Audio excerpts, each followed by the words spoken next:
ಇವತ್ತು ನಾನು ಒಂದು ಸ್ವೀಟ್ ರೆಸಿಪಿ ಕ್ಯಾರೆಟ್ ಹಲ್ವಾ ಹೇಗೆ ಮಾಡೋದು ಅಂತ ತೋರಿಸ್ಕೊಳ್ತಾ ಇದ್ದೀನಿ. ನಾನು ಇದನ್ನು ಕುಕ್ಕರಲ್ಲಿ ಮಾಡಿದ್ದೆ. ಕುಕ್ಕರಲ್ಲಿ ಯಾವ ರೀತಿ ಮಾಡೋದನ್ನು ತೋರಿಸ್ಕೊಡ್ತೀನಿ. ಯಾವಾಗಲೂ ನಾವು ತುರ್ಕೊಂಡು ಮಾಡ್ತೀವಲ್ಲ, ಇದನ್ನು ಕುಕ್ಕರಲ್ಲಿ ನಾನು ಯಾವ ರೀತಿ ಮಾಡಿದೆ ಅಂತ ತೋರಿಸ್ತಾ ಇದ್ದೀನಿ. Hello everyone, welcome to Hema's hobbies and kitchen. ಮೊದಲಿಗೆ ನಾನು 1 kg ಅಷ್ಟು ನಾನು ಈ ಥರ ಕೆಂಪದಾಗಿರೋ ಕ್ಯಾರೆಟ್ ತೊಗೊಂಡಿದ್ದೀನಿ. ಅದನ್ನು ವಾಶ್ ಮಾಡಿ ಸಿಪ್ಪೆ ಎಲ್ಲ ಸುಲಿದ್ಬಿಟ್ಟು ಸ್ವಲ್ಪ ಡ್ರೈ ಮಾಡಿಕೊಂಡು ನೋಡಿ ಈ ಥರ ಕಟ್ ಮಾಡ್ಕೊತಾ ಇದ್ದೀನಿ. ನೀವು ತುರಿಯೋದು ಬೇಡ ಈ ರೆಸಿಪಿಗೆ, ಆದರೂ ಚೆನ್ನಾಗಾಗುತ್ತೆ. ಯಾರೆಲ್ಲ ನೋಡ್ತಾಯಿದ್ರು subscribe to Hema's hobbies and kitchen.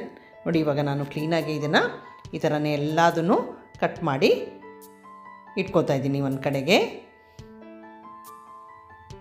ಇವಾಗ ನಾನು ಇದನ್ನು ಒಂದು ಕುಕ್ಕರ್ಗೆ ಟ್ರಾನ್ಸ್ಫರ್ ಮಾಡ್ಕೋತಾ ಇದ್ದೀನಿ.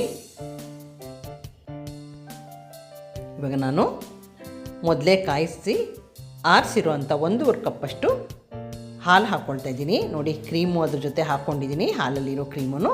ಅಥವಾ ನೀವು ಕ್ಯಾರೆಟು ಸ್ವಲ್ಪ ಮೇಲೆ ಬರೋವರೆಗೂ ಹಾಲು ಹಾಕ್ಕೊಂಡ್ರೆ ಆಯಿತು. ಆಮೇಲೆ ಇದನ್ನು 2 ವಿಷಲು ಕೂಗ್ಸಿದ್ದೀನಿ ನಾನು. ನೋಡಿ ಇವಾಗ ಮುಷ್ಟ ತೆಗೆದು ನೋಡಿ ಈ ಥರ ಆಗಿರುತ್ತೆ.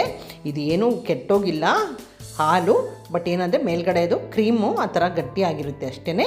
ಇದನ್ನು ನಾನು ಒಂದು ಮ್ಯಾಶರ್ ತಗೊಂಡು ನೀಟಾಗಿ ಮ್ಯಾಶ್ ಮಾಡ್ಕೋತಾ ಇದ್ದೀನಿ. ತುಂಬ ಸುಲಭವಾಗಿ ಇದು ಮ್ಯಾಶ್ ಆಗೋಗ್ಬಿಡುತ್ತೆ, ಸಾಫ್ಟಾಗಿಬಿಟ್ಟಿರುತ್ತೆ. ಕುಕ್ಕರಲ್ಲಿ 2 ವಿಷಲ್ ಕೂಗ್ಸಿರೋದ್ರಿಂದ ಕ್ಯಾರೆಟ್. ನೋಡಿ ಇವಾಗ ನಾನು ಈ ಥರ ಯೂನಿಫಾರ್ಮ್ ಆಗಿ ಇದನ್ನು ಬರೋವರೆಗೂ ಮ್ಯಾಶ್ ಮಾಡ್ಕೋತಾ ಇದ್ದೀನಿ.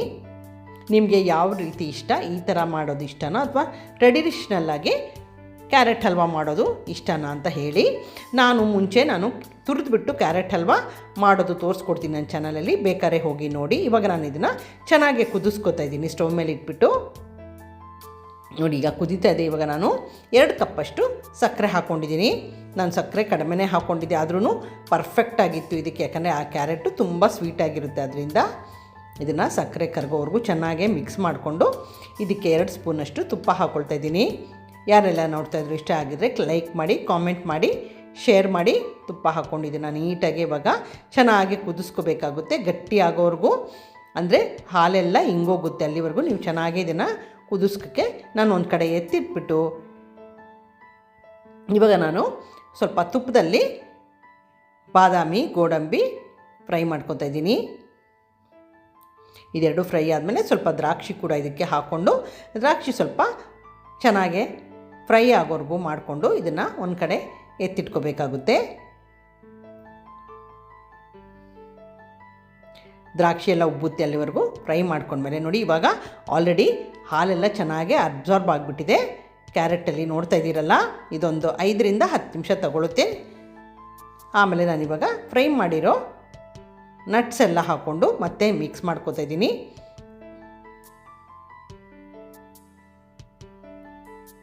ಆಮೇಲೆ ನಾನು ಹಾಲಲ್ಲಿ ಕೇಸರಿನ ನೆನೆಸಿಟ್ಕೊಂಡಿದ್ದೆ, ಅದನ್ನು ಇದಕ್ಕೆ ಹಾಕ್ಕೊಳ್ತಾ ಇದ್ದೀನಿ. 1-2 ಸ್ಪೂನಷ್ಟು ಹಾಲಷ್ಟೇ ಕೇಸರಿ ದಳ ಹಾಕ್ಕೊಂಡಿದ್ದೆ, ಒಳ್ಳೆ ಪರಿಮಳನೂ ಬರುತ್ತೆ. ಆಮೇಲೆ ಇದಕ್ಕೆ ನಾನು ಒಂದು ಸ್ವಲ್ಪ ಏಲಕ್ಕಿ ಪೌಡ್ರ್ ಕೂಡ ಹಾಕ್ಕೊಳ್ತಾ ಇದ್ದೀನಿ. ನೋಡಿ ಈ ಥರ ಕನ್ಸಿಸ್ಟೆನ್ಸಿ ಬಂದರೆ ಸಾಕು. ನೀವು ಬೇಕಾದ್ರೆ ಈಗಲೇ ಆಫ್ ಮಾಡ್ಕೋಬೋದು. ನಾನು ಇನ್ನೊಂದು ಸ್ವಲ್ಪ ಇದನ್ನು ಚೆನ್ನಾಗಿ ಬೇಯಿಸ್ಕೊತಾ ಇದ್ದೀನಿ. ಯಾಕಂದರೆ ಸ್ವಲ್ಪ ಜಾಸ್ತಿ ದಿನ ಇರುತ್ತೆ, ನೀನು ಚೆನ್ನಾಗಿ ಅದನ್ನು ಬೇಯಿಸ್ಕೊಂಡು ಇಟ್ಕೊಂಡಿದ್ರೆ. ಇವಾಗ ನಾನು ಕೊನೆಗೆ ಒಂದು 50 ಗ್ರಾಮಷ್ಟು ಕೋವಾ ಹಾಕ್ಕೋತಾ ಇದ್ದೀನಿ.